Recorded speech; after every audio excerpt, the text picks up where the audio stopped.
Thank you very much. I've actually managed to...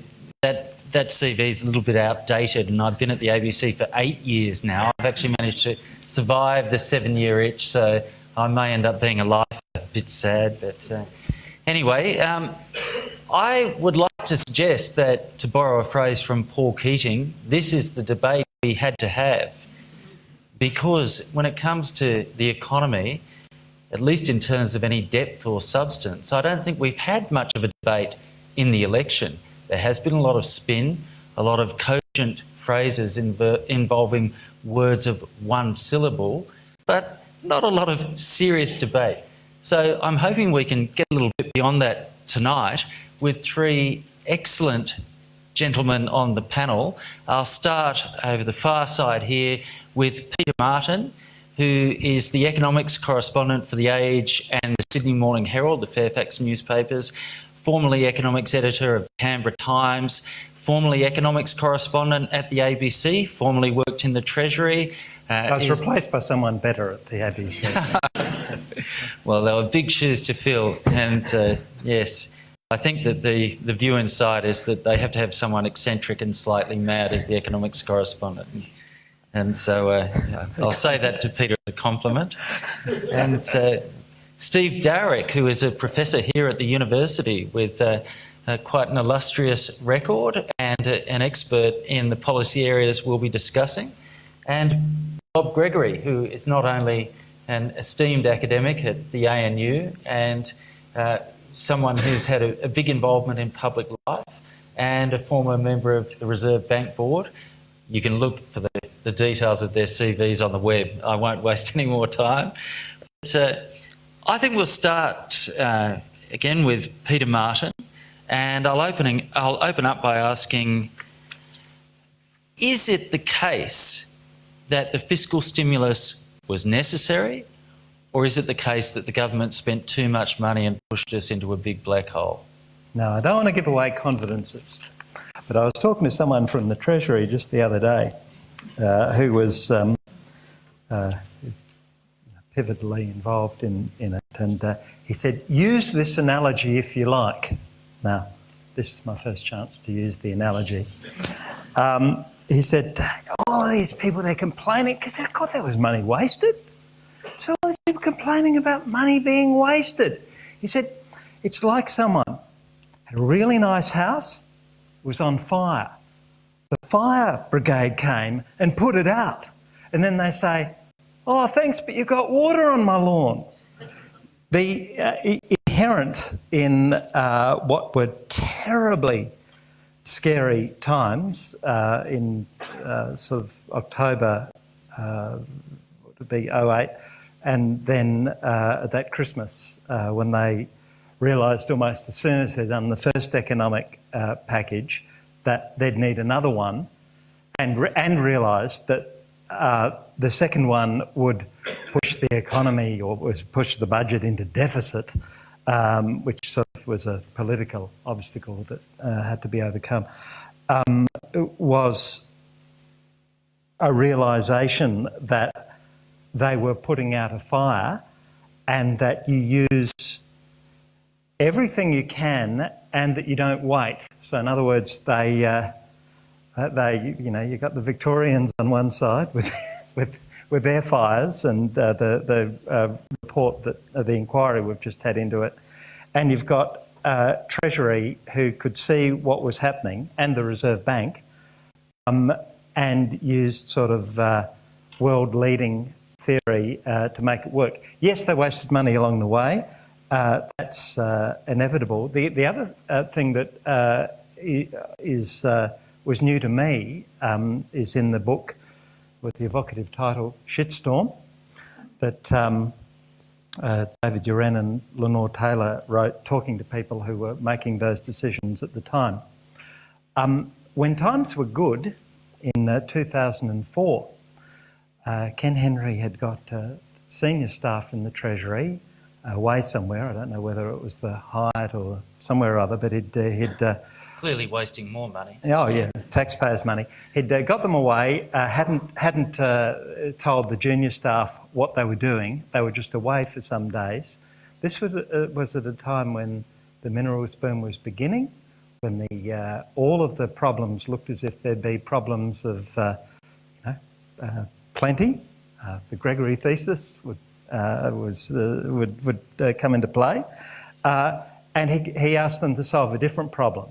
He said, I want us to workshop what we would do if basically the world economy collapsed and there was a recession. And each of them in the different areas, revenue, macroeconomics, financial markets and so on, played a sort of war game and worked out what they'd do and walked away from that exercise, which took several days, with a plan. And that's the plan they took to the Treasurer. So those are the thoughts I'll give you. And I give you those too because I've only just discovered that they did that. And, gee, it wasn't a waste of taxpayers' money. Kind of a dib, dob. They were prepared. Yeah. And, Joseph Stiglitz, the Nobel Prize-winning economist who's visiting Australia, describes it as probably the best piece of policy response ever in the world, and along with China's response, that's probably right. And yeah, I know that they've wasted money in my school. I know that. Okay, well, I'll let you in on a secret. I know what these two gentlemen think because I interviewed them earlier today, and I've got a sneaking suspicion that there is something of a consensus amongst the panellists. So I'll ask our two academics to keep it fairly brief, but you would essentially agree with the... I don't disagree with any of that. Can you hear me at this volume at the back? Do I have to speak louder? All right. I just want to say two things. So I agree with all that. I wanted to say two things. So the government needed to spend the money, and it was the right move. No doubt about that. There's no doubt about that. The first, I was sitting overseas at the time, and I just prepared a lecture about how the economy was growing very strongly and whether the bank was doing the right thing, increasing interest rates. And then this crisis hit. And I followed closely what the IMF was saying, and never in my, I don't know whether to say my 70 years, or maybe I'll tell the truth, okay. Never in my 70 years have I read such language about the end of the world is nigh. It was just extraordinary. You can't look, you have to be there to realise how extraordinary it was. And of course our politicians went to Paris and they've got this heavy dose of how extraordinary it was. So any government, the opposition, would also put in the stimulus package. There's no doubt in my mind about that. Whether it would have been as big or not, I don't know, but they would have done it. So that's the first point. And then the second point I want to say is that when you look at economic policy, it's quite important to have a time dimension, because what's the right thing at the time may not be quite the right thing later on. And I think the way the Australian economy evolved was much better than what everybody had thought. So if you want to look backwards... Isn't there a chicken and egg argument there? Yep, there is. I've heard this argument. Neil Ferguson... Yep. There is a chicken and egg argument. That is that because they did such a stimulus, the economy grew better. But looking back, it seems to me maybe we could have done with a little less stimulus. But there was no way you would have made that decision at that time. And the other thing, which is, I guess I'm going to have a third point, is the evolution of the economy has been a little bit patchy. So even though it was clear that it turned around, it wasn't always clear that it was going to stay that way. You had this rhetoric about, the mineral boom in China's pushing, but what about construction industry? What about retail sales? So there was always a little bit of conflict, which kept the stimulus in place longer than some people would have wanted. So I don't think there's any doubt that they did the right thing. And I guess the fourth point, let me add one more thing. For those of you who want an even-handed approach, the stimulus was made easy because of the situation the Australian government was in. That is, when you're coming with virtually any debt, no deficit, very easy to put in a stimulatory policy. So they were able to do a much stronger stimulus and feel happy about that, because under the previous government, the budget had got into pretty good shape as well, and so that helped. When I was referring to the circularity, what it seems to me is that a lot of the arguments in hindsight missed the point when they say the unemployment rate only fell to whatever it was, 5-point-something%, and it was projected to fall to 8.5%, therefore the stimulus wasn't necessary, is that it had something to do with the stimulus, that unemployment rate didn't top out at a high level and that the economy didn't shrink. And it just seems to me that's overlooked in the debate. But when they built in the stimulus and did the forecast, they were still doing a similar. Yeah. Enough, Bob. This is the trouble with having people who are used to giving 50-minute lectures on the panel. I've got to be careful what I say here. I arrived at ANU 25 years ago, and my first boss, the man who hired me, and the man who then had to decide whether he'd renew my contracts, was none other than Bob Gregory. Oh, you've got tenure now, so don't worry about him. It's emeritus. That's right. But so the points I'd like to make on this is, first of all, it's easy to forget how scary the world economic outlook was 18 months ago. I mean, it really was. I was actually at the time in Britain, and the panic there. They had things worse because they also didn't have the banking system regulated as well, as I think the Australian system has proved to be one of the better regulatory systems around the world, because we didn't have these massive bank failures that the Americans and the British had. Again, was that due to the regulation, or was it due to the fact that we had banks nearly fall over in the late 80s and early 90s? Well, but then the regulations has followed that. I mean, I think the bank regulatory system seems to have worked reasonably well in Australia. But I think the question about the stimulus, was the original magnitude sufficient, too much? I think it was probably about right. Was the timing of it right? And I think there's 2 points. I mean, Bob said, we're going to agree on lots of things. I'll come up with some things we maybe disagree on eventually, like the role of the Reserve Bank. But I'll save that one for a minute. One thing that's very important in economics, in economic activity, in particular when we're talking about firms and their investment activities, and also the questions as to whether, if you think of a construction firm, which, facing a big downturn in the economy and thinking, well, are we going to go bust? Should we just get out of this business? Looking to the future is not just how many orders are on the books today, but how many orders they expect to be on the books next year and the year after. So actually announcing a staged stimulus package seemed to me to be important for that type of business, so they could have confidence that it was actually worth their while retaining their workers, not sacking everybody, and that there was actually a viable future for them over the sort of underpinned by stimulus program lasting over 2 or 3 years.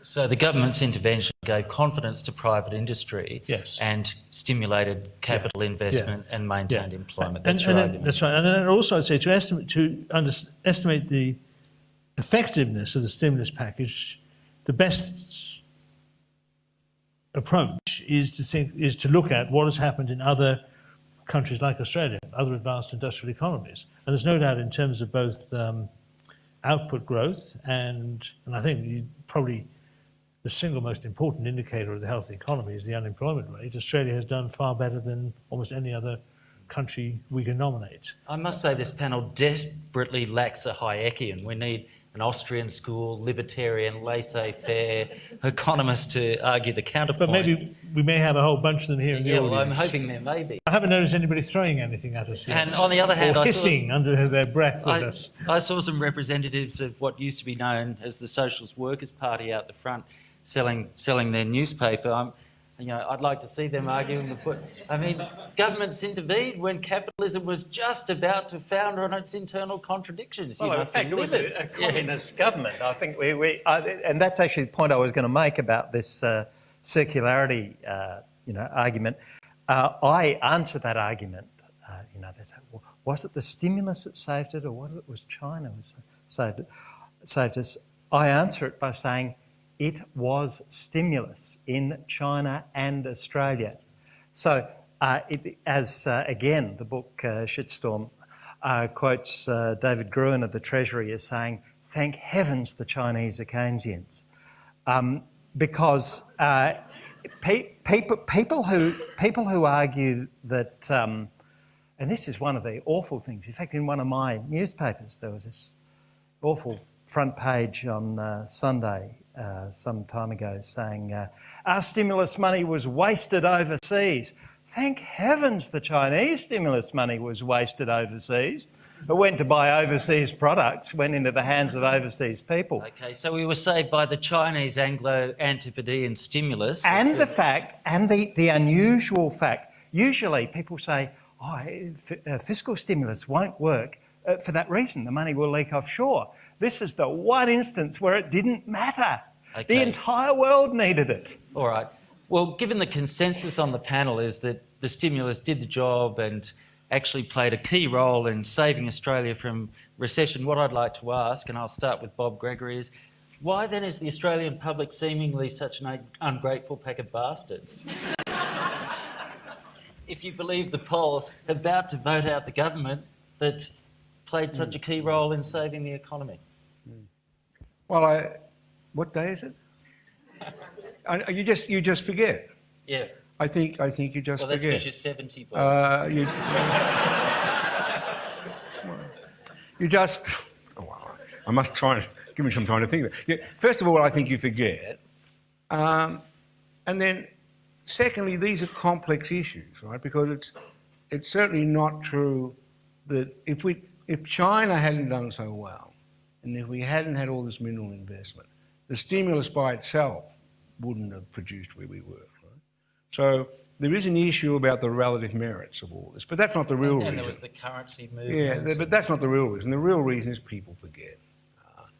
I think the much more interesting question is a political one. That is, it's true that people forget, but why has the government been unsuccessful at reminding them? You know? Why is this not a good thing to remind them? And I think it's because the government feels vulnerable on the waste, of which was really quite small, because if we didn't have the stimulus, the waste would have been bigger, right? That is, that people wouldn't have been working and so on. So I think they feel vulnerable about that. And I think the other reason is that, and again, this is a political judgment, is that the Labor Party has always felt vulnerable to the charge that they spend too much money and they're not, respectable in terms of economics upmarket. So I think for those two reasons, they haven't been able to push so much how they saved the country. So they've let it lie. They've tried to move on to something else. So the Labor front benches aren't willing to show off their big stimulus packages because they want to be seen as being fiscal conservatives. I think that's right. Because we can get to this other point, which I don't know whether you're going to go to, about is the speed at which we're going to cut down the deficit. And the thing that's really quite remarkable there is that the speed of cutting down the deficit seems to almost be identical between the parties. As soon as one party says, I'm going to do it quicker, the other party says, no, you're not. We're going to... And I think it's a part of the same story about politics. That leads me to another aspect of the spin, which I'd like to put to the panel, which is the claims with near certainty from the government that the deficit will be back in surplus within 3 years and with triple the surplus that they were projecting in May, and the claims of the opposition that Labor will never bring down a surplus. Now, we're speaking about an inherently unknowable future. I love the maxim of the late North American economist J.K. Galbraith, who said the purpose of economic forecasting is to make astrology look respectable. And yet we have this debate framed around people speaking with great conviction about what's going to happen in 3 years' time. I mean, how reliable are those budget estimates? We'll start with Steve Dowrick. You're asking me, well, the answer is I just have no idea. Good answer. Honest answer. Something you don't see often. Peter Martin. All being well, that will happen. As the Treasury likes to truthfully joke, we don't project recessions. So that is to say, given that they're not forecasting one, things would be fine. What we discovered in 2001, there was an election in 2001. Peter Costello went to it projecting years of surpluses to come and boasting about the, I think it was $2 surplus budgets, 2 or 3, that he'd just brought down. As soon as the election was over, he threw the budget into deficit like you wouldn't believe, to avoid the otherwise successfully avoid the 2001 global recession. And so he's obviously, and this was put to them both leaders in the debate the other Sunday, was would you deviate from your plan to return to surplus if necessary? Neither of them said they would, but it's obvious that they will.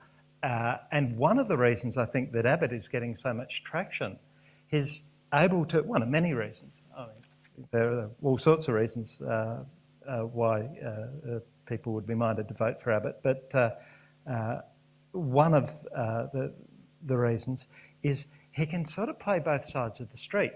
He can say to the people who were worried about the water on their lawns and the waste, oh, we wouldn't have done as much, or you know, we'll be hard about returning the budget to surplus.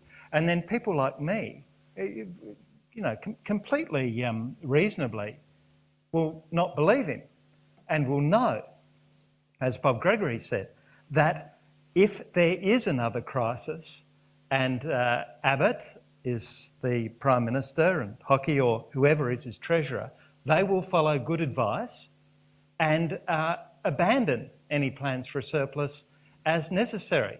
And so he's able to please both constituencies. If they can indeed maintain a surplus, because, see, this is another one of the fallacies in the argument. If we hadn't have had the spending, it's not as if we would have had a surplus.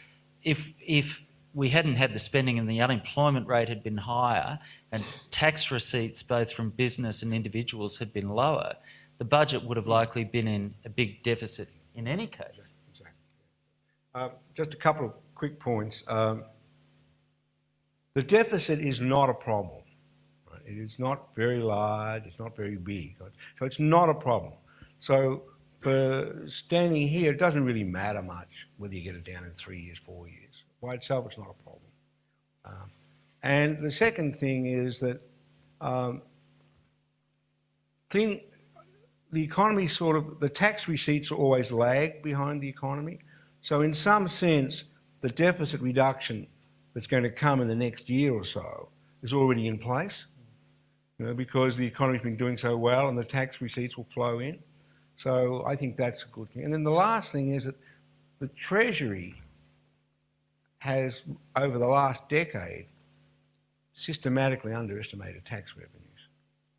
Deliberately, in a sense. I think so, sort of, because they've done it 10 years in a row. So they're either deliberate or they don't learn, right? So Slow learners. So I think the deficit comes down anyway. Well, otherwise governments would spend the money. Yeah, they've got to come down. And then I think I want to throw one more point in, which I think is important, and that is that why do you want the government to be in surplus? Right? What's the point? Now, if the point of being in surplus is I don't want to borrow money to build that road in the western suburbs, or if the point is I don't want to borrow money to build that port, or I don't want to build money to expand that hospital, then what's the point? So it's not the deficit, providing you don't have huge amounts of debt, which we don't have. The real issue is what's a sensible way for the government to spend money and tax. And I think looking forward over the next 20 years or so, which is a very dangerous game, looking forward over the next 20 years or so, the Australian economy is going to need lots of government-type expenditure. Moving forward. Yeah, moving forward. They've got to move forward, down through the ports, forward down to the road. So I think focusing too much on just the balance, whether it's a deficit or a surplus, is really missing the key point. Okay, well, this brings us to another key issue, and that is that not just in this election, but for years, we have essentially had a bidding war on tax cuts. Both sides of politics committing to cuts in the income tax rate. We had, I think, from memory, eight years of income tax cuts. We haven't had an increase in the level of the GST, the broad-based consumption tax, since it was introduced. And now we have both sides committing to cut the company tax rate and the opposition committing to cut the company tax rate without an offsetting resources tax. Now, what's not being said in the debate, and the media I think is quite culpable in this, people go to costings and whether it's costable, but not whether it's desirable. And there's a crucial threshold issue here for Australians, and that is, what kind of society do we want to live in? Because it seems to me, if we go down the route of tax cuts, then the corollary is that, especially with an ageing population, which will put more demands on the public purse, we will get to a stage where we have to consider significant cuts to social services. Is a Medicare system supportable? Is the pharmaceutical benefit system with subsidised medicines supportable? Are many of the welfare benefits that Australians have come to accept as normal supportable when we have a low tax base? Now, whilst we've got manna raining down from China in the form of the mining boom and huge company tax receipts, it all looks fine. Over the longer term, is it fine? And why aren't we having a debate about whether we want a low tax society and what the implications of that are? Peter? The ANU is the perfect place to answer that question, because the ANU every election does an election survey where they a social attitudes survey, and one of the questions they ask is this question: what would you the wording? In fact, I think the wording's changed, but along the line. But the question is basically always the same. What would you prefer, a tax cut? Or a cut in... No, I think what would you prefer, to pay more taxes, or would you prefer an increase in health spending or an increase in education spending?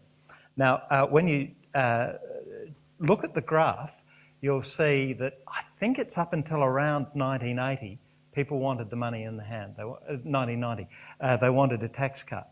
But during the 90s, the lines crossed over, and you now get, particularly for health, health is regarded as much more important than a tax cut. And I think there are a number of reasons for this, which are sort of to do with the fact that Australia's a wealthier place. There's other research, and one of you might know more about this than me, that suggests that the people in favour of big government health spending tend to be well-off people.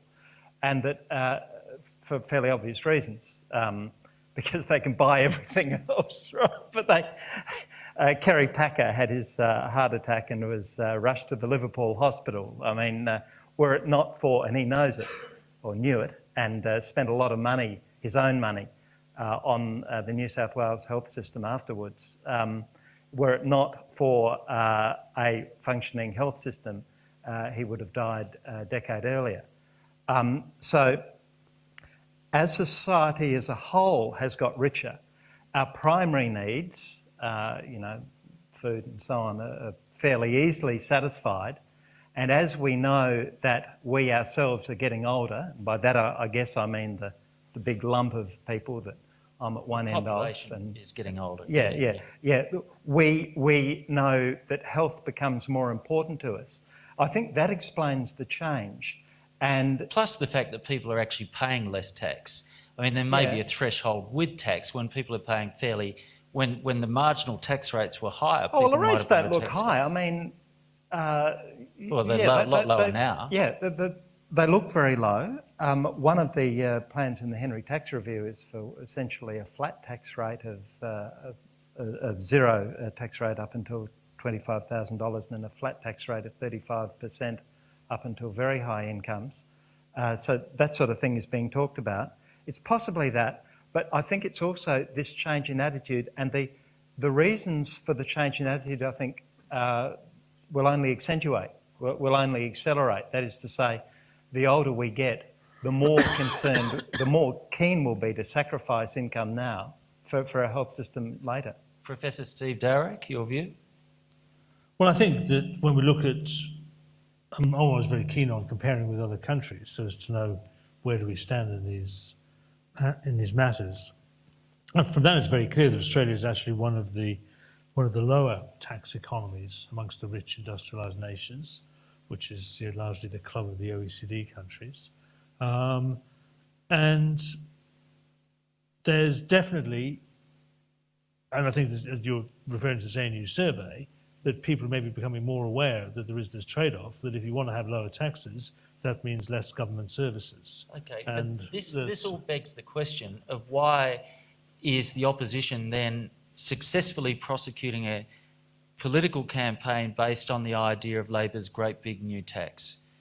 And why do we have bipartisan support for cuts in the company tax rate, and why aren't people arguing it in these broader terms about what the trade-offs will be? Dan, good question. yes. I mean, it really is, and I think that I think that we learnt something in the mining tax debate, and it was something unpleasant. Yeah. I don't know the answer. Yeah. I mean, traditionally, of course, that's the line that one would have expected the Labour Party to prosecute. As you know, over the years, I mean, over the decades, the Labour Party has stood for higher social spending and then requiring taxation to fund it. And they seem to be backtracking, or just to have got scared off supporting that position. Bob Gregory? I don't think there's much doubt about the two key facts which are in conflict. When you do run surveys, it's not only the ANU survey, when you do run surveys, people do say they'd rather spend more money and have it in have government money rather than have it in tax cuts. They do say that. Do they mean it? And the politicians do the opposite. So the politicians want to be elected. They're presumably the experts. So you've got to explain why it is that when you ask people one thing and the politicians do another, what's going on. So one possible explanation is that the politicians are talking to vote swingers. Right? I mean, you don't want to talk to the votes you've got, you want to talk to the votes that are going to swing. And it may be that the swingers have a different interpretation, I don't know. But whatever it is, this conflict is in place and it stays that way. And then when you go to the intergenerational reports, for example, when they look ahead, they talk about what you've just said, that if you keep all the services constant now and all the taxes constant now, the ageing population will mean that you're going to start running the deficit. You've got to get some money somewhere. Either you've got to tax or you've got to cut. And yet that conflict, which is very clear there, is really not brought out in any of these debates. And I don't know why that is. I can't answer. It seems extraordinary, really, when you look at the situation overseas, where we have a sovereign debt crisis in Europe with the southern European economies. We have people arguing that the United States is essentially insolvent when you look at its already existing future liabilities and the level of the public deficit in the US. And one of the things that really struck me in terms of the debate we're having in Australia is that it wasn't Keynesians, it wasn't the Democrats, it wasn't the left that actually initiated the circumstances that led to the massive budget deficit in the United States. It was the Republicans, it was the Reagan tax cuts and the belief you could cut taxes and grow the pie, and also governments discovering that you could cut taxes, but people are a lot less happy about you cutting spending. And now we have the situation where there's a massive structural deficit in the United States and many Western countries. But not us. Not us, no, Not us. no. But what I'm saying is that given that this is writ large in the world, why isn't this factoring in the debate in Australia in the election about where we want to go as an economy and where we want to go on taxes? And we don't know. There you go, consensus of ignorance. I think caution's the answer. Both parties are playing it safe. Gillard has said today that she has made a big mistake. Oh. It's just extraordinary, the By election. playing it safe. Well, firstly, everything the government did was bad. It was a good government that lost its way. And now today, if you've caught up with the news or when you catch up with it, she held this press conference and said, I have made a mistake. I have listened too much to minders, and from now on you're going to hear the real Julia Gillard. Oh, that's a different point, though. No. That's the Women's Weekly's not as powerful as it used to be. But you know, so maybe she's right. Maybe everything she said before was wrong. But until now, maybe it's all going to change. They've both decided to play it safe. So moving forward, we're going to see the real Julia. Yeah, Perhaps the real action Julia Gillard. Yeah. But apparently we weren't to place too much notice on what she said before. Okay, well, we haven't got very long before we turn over to questions, but briefly what I'd like to get is a summation of what issues would you like to see on the economic agenda in an ideal world? We'll start with Professor Bob Gregory. I think I was saying earlier today that, and this is going to sound a little bit strange, is that election periods, I don't think, are the right time to discuss important economic issues, right? Because everybody's frightened. Right? So I think where we should be critical of our political process is they don't do enough talking about critical economic issues in between elections. That is, you've got to think of it as a continuing process. And the things which I think matter are the following. First of all, I think the population is an issue. Because I think there will be more migrants coming one way or another. And I think, bringing that question up in an election period is a very bad thing. That's something which has to be discussed in quiet environments. Well, indeed, there's been a sense of the dog whistle about the population. I just think it's terrible. Right? Keep Australia small. Because there's no way it's going to be small, and and the things you're focusing on, like boat people here or there, they've got nothing to do with the size of Australia. Right? They're about something else. Secondly, I think the whole issue of the taxation in the mineral sector, I think it's a big issue.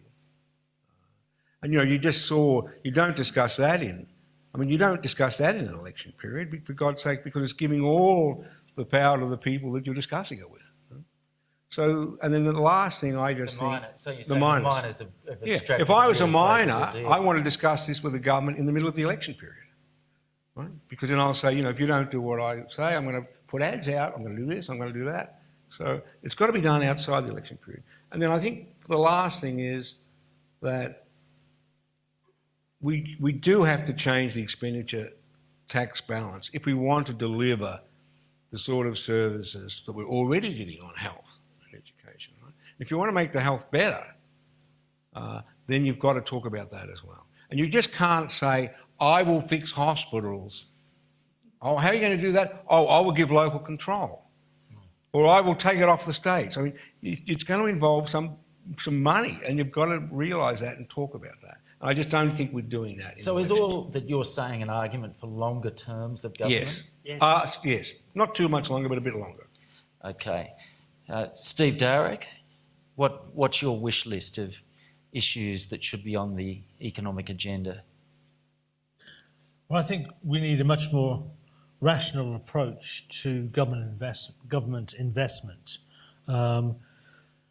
And I think one of the questions you've been asking is saying, well, why is everybody so scared of talking about taxes or talking about deficits? And I think partly it's because people have somehow got the wrong model of what a deficit or borrowing means. And I think they're thinking of a household model, whereas for running your own household, you know that if you borrow too much money and you can't pay it back, then you're going to be in real trouble. And yet you look at households and we've never been so much in debt. Yeah, but if you look at the corporate sector, we don't go around saying, gosh, BHP's in real trouble. They had to borrow so many $1 billion last year.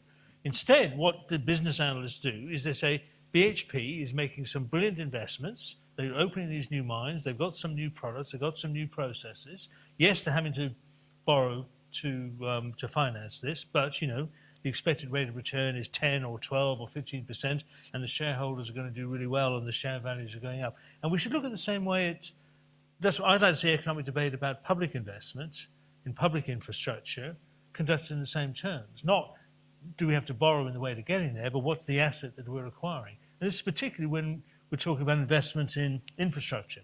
And I think in the modern economy, the cliche of the information economy, public infrastructure is no longer just bridges and roads and rail tracks. It's also it's investment in human beings, partly in their health, through the education system, and also in knowledge and through research. And these types of public investments matched by private investments, because almost all of these areas, we've got both individual households and we've got the government supporting, whether we're talking about health or education, and the private sector investing in research as well as government. We should be looking at what's the assets that we're building up, what's the return we can expect to get in terms of future growth and prosperity, and how this is going to benefit the next generation. We'll have to, I think we'll have to come to, hopefully in the question time, whether that's sustainable. Now, Peter Martin, you've had a fair old whack. You've done better in turn than the academics. I do think, though, about that, that the rhetoric... No, I won't give you my list. I've got a list here. I won't give it to you. It adds to the other list, but all of the important things have been taken. But I do think, Stephen, that the rhetoric is there. That is to say, you do find the government saying that sort of thing, saying we're investing in people, saying we're... So we're some way along the road to doing that. So, at least they're... what you just said would not be out of place from Wayne Swan or Julia Gillard. Yeah. They're trying to walk the tightrope of being fiscally conservative Keynesians. While doing that as well. Yeah. Okay, well, I'll open it up to questions now, and hopefully we've stimulated you enough to have inspired some good questions. And if you could say who you are as well. Thank you. I'm Peter Maywald. Somebody described economics as the dismal profession, I think. It strikes me that over time we get more and more figures. We focus more and more on the very short term. Every time the unemployment figures come out or some business group has a survey of consumption, rather than saying, isn't it great, we've got growth, we've got investment, unemployment's down, you have some economists popping up on TV saying, aha, interest rates are going up. Isn't part of the problem actually the profession itself of not taking that long-term view? And the media as well. I mean, I must confess that it's the prism through which, in journalism, you're almost sort of driven to report these things, because that's the way it is interpreted. I think it is an interesting point. I will criticise the ABC because you can't, Stephen, and say that the growth in business reporting in news is, I think, cancerous, unhelpful and dangerous. So that on the 5-minute hourly news bulletins now, they always say how the... I mean, we're interested in the temperature. We're interested in the weather. But where the All Ords has gone and where the dollar has gone, we do not need it. And I think it's unhelpful. And the ABC, it's partly this sort of belief that they didn't do enough of it before. Yeah. So I think that it's completely unhelpful and irrelevant. And if I was running the ABC, I would treat news stories on their merits, and a vast amount of the business, and particularly the financial market reporting in the ABC, is there not because it has merit. Well, You don't have to comment. I'm happy to criticise the ABC, and I do agree with that. I'm not sure I'd go so far as you seem to be implying and give the 7 p.m. news a colorectomy, so to speak. But I agree. Stephen. I agree that what happens with the ASX 200 index, the All Ords or the Dow Jones on any particular day matters not one jot to anyone, because unless there's huge movements that imply systemic problems, then it doesn't matter whether markets go up or down, or whether they're only halfway up and neither up nor down. And I actually think that part of this is actually not just because, and I don't think it's the ABC, I think it's the media in general, but I think part of this is actually because it's easy. I think it's done because the numbers are there, they make for easy, instantaneous coverage, but they're a distraction and a waste of resources. But that's getting way beyond the political debate. Next question. Over here. Yeah, look, Ian Wallace is my name. I'm a biologist here at ANU, and that's the point of my question. When are we going to see some of these economists, or should I say the government, link the environment and economics and put a price on pollution? Not just carbon pollution, but any type of pollution. And this is always going to come back to the population debate. Yeah, well, we haven't seen much progress on that one, have we? So I'll give an answer to that. I mean, I think we are moving on that. And I think what's happened in the recent 12 months or so is not that good. But if you go back 10 years ago and think about the relationships between population, environment and economics and the debate that was going on around, it was virtually none. It was virtually none. And now that's moved into the mainstream, and the election has set it back a bit. But it will come back again, and I think that's a really good example of things that have to be talked about and developed primarily outside the election process, right? Because you've got both parties solving the environmental problem without doing anything, right? Yeah, but look what's happened to both sides. I mean, the Liberal Party, we saw a leader go because he was at odds with the party in supporting climate change and the ETS. We saw, strangely in a contradictory sense, Rudd go because he backed the ETS and backed down, but the reality is he didn't have a hope of getting it through. Because all these things, these big issues that really matter, take time. And, I think one of the mistakes of Rudd as a person, as a Prime Minister, was he didn't understand they take time. You have to spend a lot of time preparing the community, moving people forward and so on. So I think everything's going to go, moving it forwards. I think everything's going to go your way, but it's not going to go your way tomorrow, right? It's just going to take a little bit longer, and it was going to happen. As a biologist, you'd understand. Yeah. Yeah. And Keynes said, in the long run, we're all dead. But I'd like to ask, do we have a follower of F.A. Hayek, and the Austrian school of economics, that argues for libertarian, no government involvement, that this fiscal stimulus is just all the living high on the cheap credit hog and then hitting the hair of the dog? Do we have anyone like that in the audience? Oh, well, we are in Canberra. Oh, gentleman over here. Yes, Paul Oberhoff, originally a political economist from Sydney Uni, and one of those lefties. I just wanted to say that, firstly to say that, the world economy, I think, is still fragile. I think the figures that we've seen from the ABS on the state of the economy, whereby the inflation figures don't suggest a really gangbusters economy, and I'm suggesting that I think we've still got in Australia a two-speed economy with a West that is gearing up again for mining. But what are we going to do about the eastern states? And here I think that we need a further round of stimulus to get the economy going through things like transformative green jobs that can help transform our economy into laying the basis for a green future. Also, I look at things like that the Howard government did push wages down as a share of GDP. What's that going to mean in terms of sustainability of credit-fueled living standards, house prices, etc., and the general state of the economy for the future? Steve Dowrick, we'll start with you.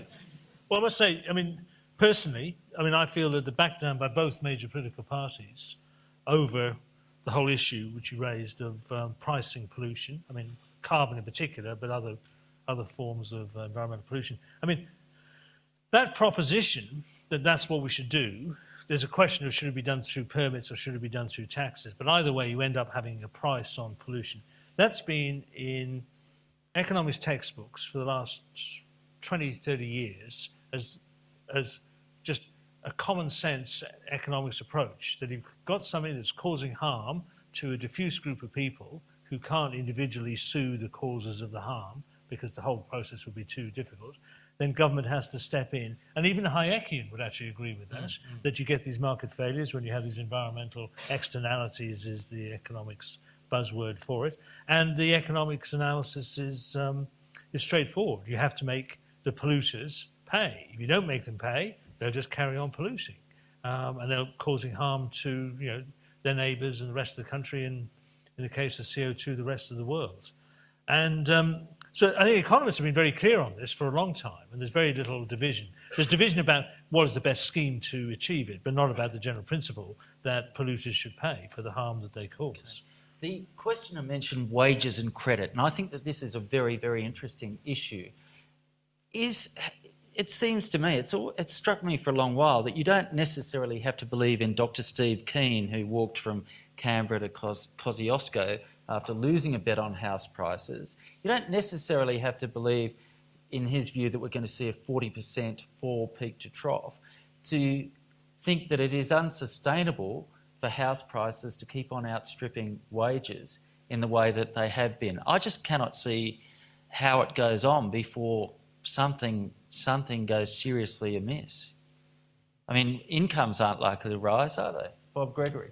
Well, I agree with that, and I've been saying that for a long time, and I've been wrong for a long time, but I didn't bet on it. But I want to say a couple of quick things about that. First of all, the stimulus is over. There's no more stimulus around on the horizon, and in fact, looking ahead, the horizon is really about trying to slow the economy down a bit. So the interest rate increases, I don't think, are over. Right? I think there's more of them to come. Now, how much and when, that's all debatable. But if you're betting which way things are going, that's the way they're going. They're not going in the way that you would like them to go. And then secondly, on the house prices, I think a part of that tightening up will inevitably stop house prices from going up as fast as they've had. But one of the things that's always been true here is that it's pretty hard to get the actual nominal house prices to fall in Australia. And it's partly because you can't walk away from the debt, like you still owe the debt. So I think the main way the house prices are going to adjust is basically they're going to stop going up while wages and other things go up. That's the main way they'll adjust. So then we have a generation... It'll be a very slow process. But the implication is then we have a generation saddled with a big debt load and not enjoying the capital gains that previous generations enjoyed. So it's a huge, massive generational dud investment, basically. Yeah, but there is another way of thinking about it. And a waste of money. But there's another way. No, but there's another way of thinking about it, and that is that, which is the way I think about it, is that as the community gets richer, as ordinary people get richer, they start to worry about how to spread their portfolios. I'm not talking about the bottom half of the community, but the top half of the community. And more people who are, up in the top half, they're earning 100 grand, say, and their wives may be getting some money like that. They're saying, how much money do I want in super, and how much money do I want in a second house? And as long as people are thinking about second houses as an investment, that's going to crowd other people out from buying houses. You can't have houses owned by lots of landlords without people in them. So I think, the idea that house prices are going to come down and people are going to stop having second houses, I don't think that's going to happen at all. So why won't any government tackle the tax breaks for landlords? Exactly. Too powerful. John Howard. Too hard. It's one of John Howard's ministers. Quip, rising house prices make happy voters. That's partly it. That's partly it. Yeah. But I think people who talk about there being a crisis of housing and no one will be able to afford somewhere to live are by definition wrong. Exactly. Because people can't afford houses and there won't be people in them. I mean, it's the prices that are going to adjust. And what's happened is we've all been getting, when I say we all, on the whole, Australians have been getting richer, have not known what to do with their money. They've wasted it on all manner of things, in bottled water or everything like that. And houses, they've just been prepared to pay whatever's been asked. Well, you know, that'll be fine, but it's never going to get to the stage where people can't afford houses.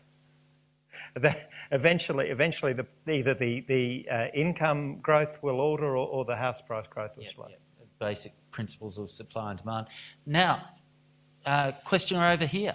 Oh, hi, I'm Matt, a student at ANU. I was wondering, with the mining tax, in the event that it is introduced, do you think it will have an adverse effect on the Australian economy, or it's just scaremongering?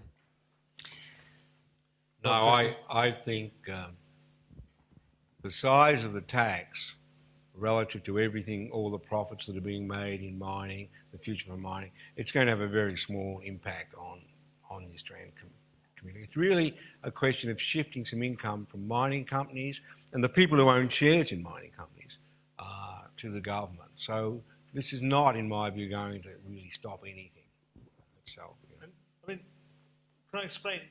The principle of a super profits tax is that it shouldn't affect investment and employment but of course, as you know, the old cliche, the devil's in the detail.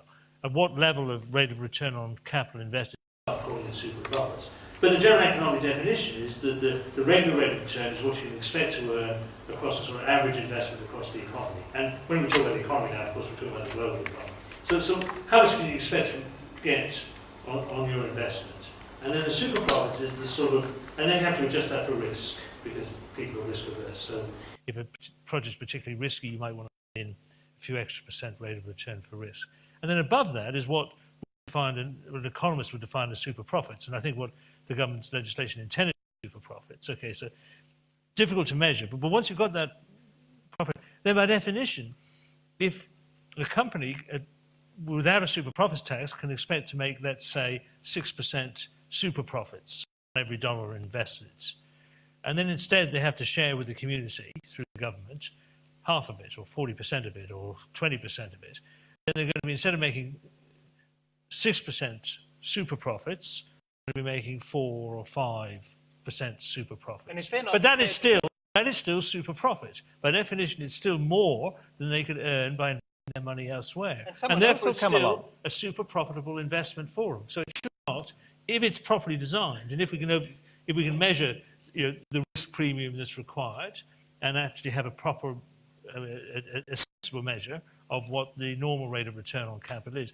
If you can solve those, and those are the technical problems, in principle, then it shouldn't affect investment and employment, because the super profitable will still be super profitable. Not quite as super profitable as before, but still super profitable.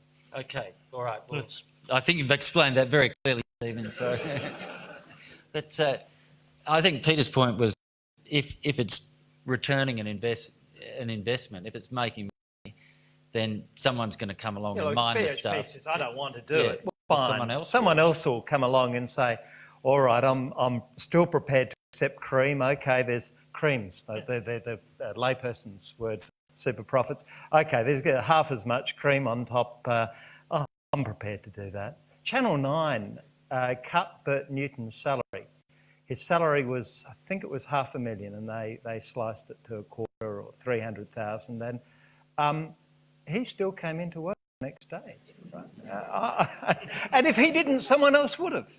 Yeah, and I think there's also an interesting argument as to whether, if it actually deterred investment, I don't think it will, that would be a good thing in the circumstances we're in, when we have capacity constraints, we have inflationary pressures in the economy. There was a quote from something that Reserve Bank Deputy Governor Rick Battolino said, and words to the effect that the best thing that could happen is that 1 or 2 mining projects got shelved. So, but anyway, it's a great big new tax. So, questions? I'll take the gentleman up in the row towards the back with the microphone. Yeah, it's useful. It's good to have a microphone. So my name's Andrew Ross. I'm a student at the ANU as well. And my question's about this spending taxation issue.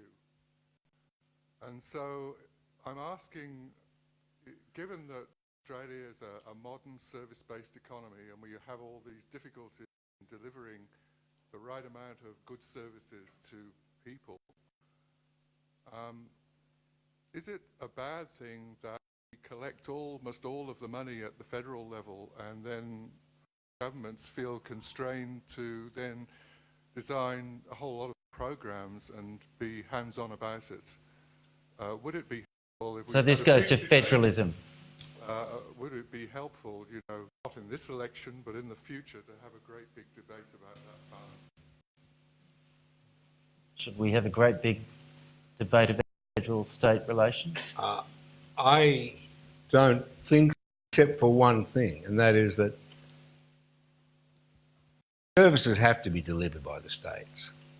You know, the idea that you run hospitals in detail from Canberra just seems to me to be odd. So the services have to be delivered in the states. Then the issue really becomes where the states get the money from, and the overwhelming way in which the country's been going is the money's been collected in the centre and given back. And I think that's largely going to continue, mainly because the source of money at the margin is primarily the income tax, you know, that the federal government is collecting. You could, for example, give up on the great tax and convince all the states to put on more mining royalties. But unfortunately, not all the states have mines, so you can't go that way.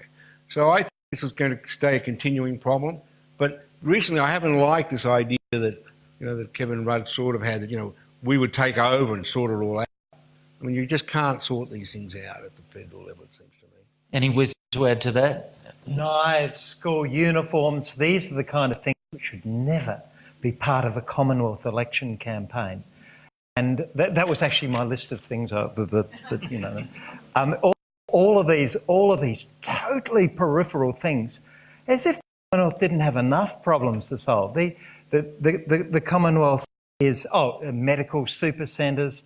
All of these things are not really the Commonwealth's business. That's slightly a different point. I just prefer they devoted their resources to things which are Commonwealth matters. I think that is an interesting. I was really struck by the lack of debate about national curriculum, the bidding war on handing back money to families to spend on kids on private school fees or piano lessons for kids, and whether that was actually a good thing. But anyway, this chap here, and then we might have to put it up. Yeah, thanks. My name's Derek Cullen. When you're handing out plaudits for sort of saving us from the global financial crisis, we mentioned fiscal policy, we mentioned vision, but we didn't discuss monetary policy. There was, at least about, in my view, about half of the... or more.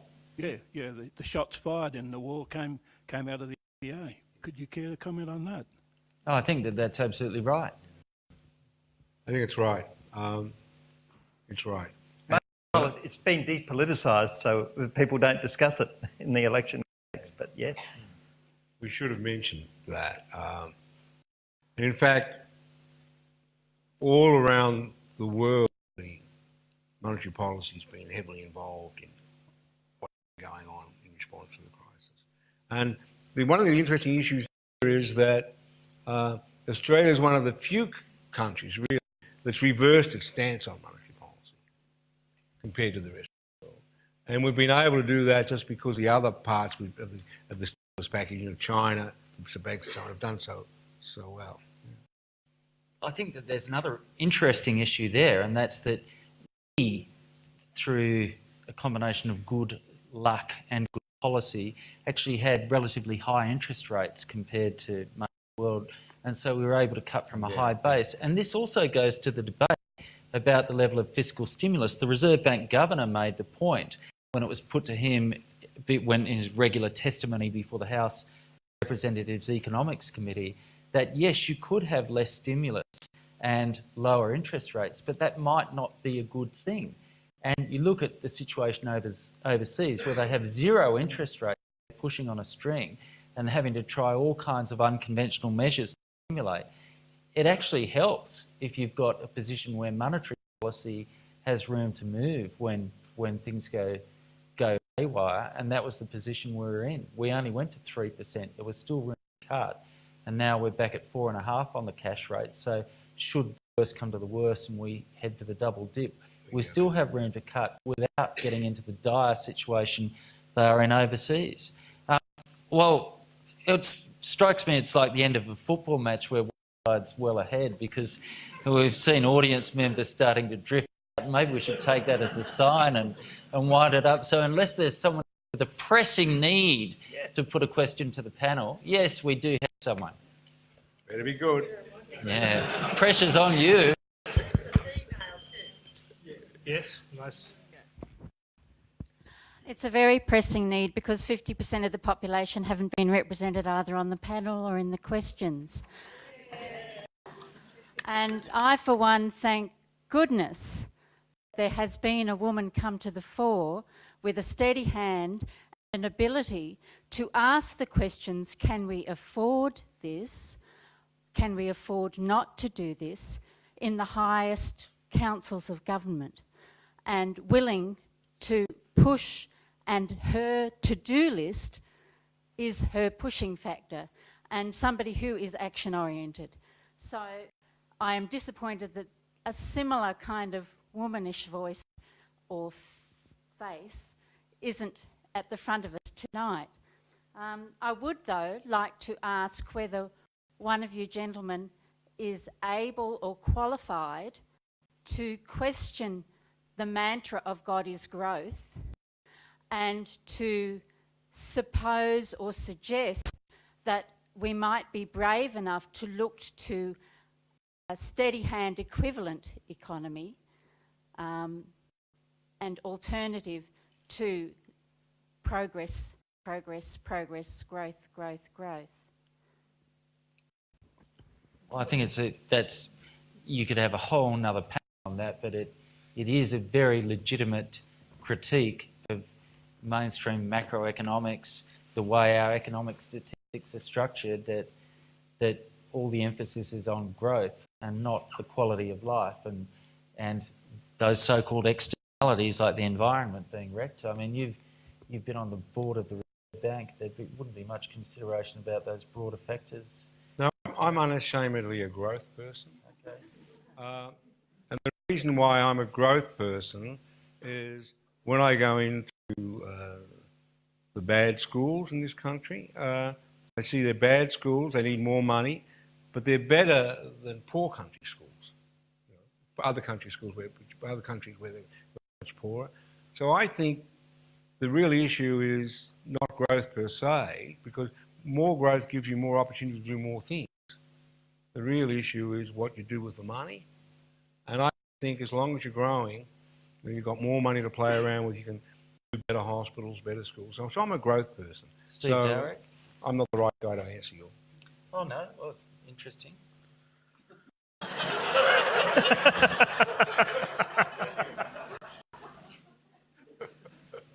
That's two.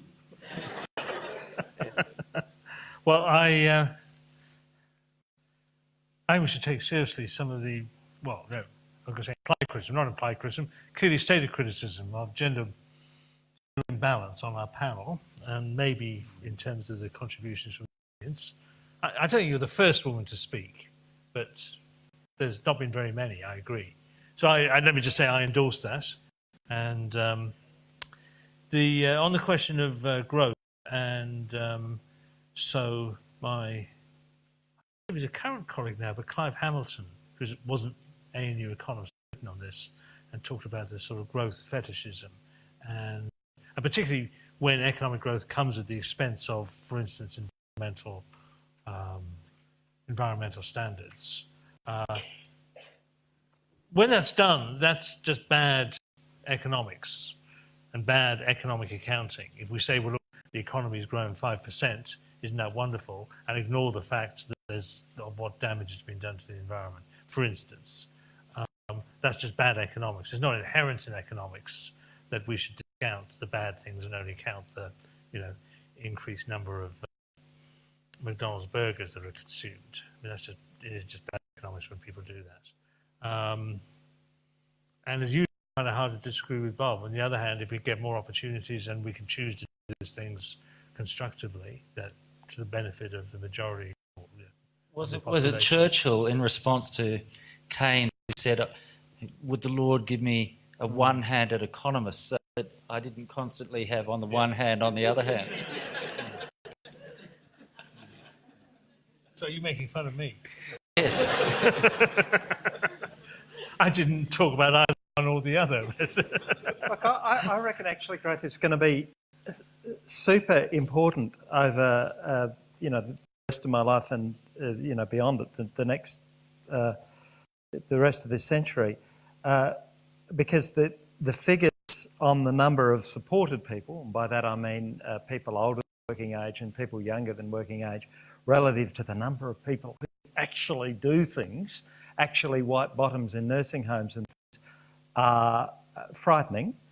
And we need to do everything we can, and this is education is part of it, technology is part of it, to squeeze productivity out of people, out of the people, the much smaller group of people that we'll have who are in the years normally thought of as productive. One of the key ways, the Treasury is terribly involved in this, is getting Indigenous people into the workforce. And this isn't anti-growth, this is bloody pro-growth. It's actually squeezing resources, squeezing productivity out of places where present people aren't properly being used. That's actually going to be our biggest challenge. And I suppose that the biggest fear that I have is that our sort of wealth per person, resources per person goes down over time. And that doesn't feel very pleasant. If I visited Japan twice, once as an ABC correspondent and many years before that when Japan was, everything was improving. Everyone in the street was smiling the first time I visited. And when I went back after 10 years of steady state, no growth, people weren't smiling.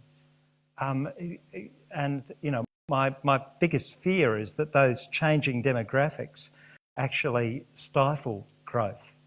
Not only am I a male, but I'm in agreement with this. I'm sorry.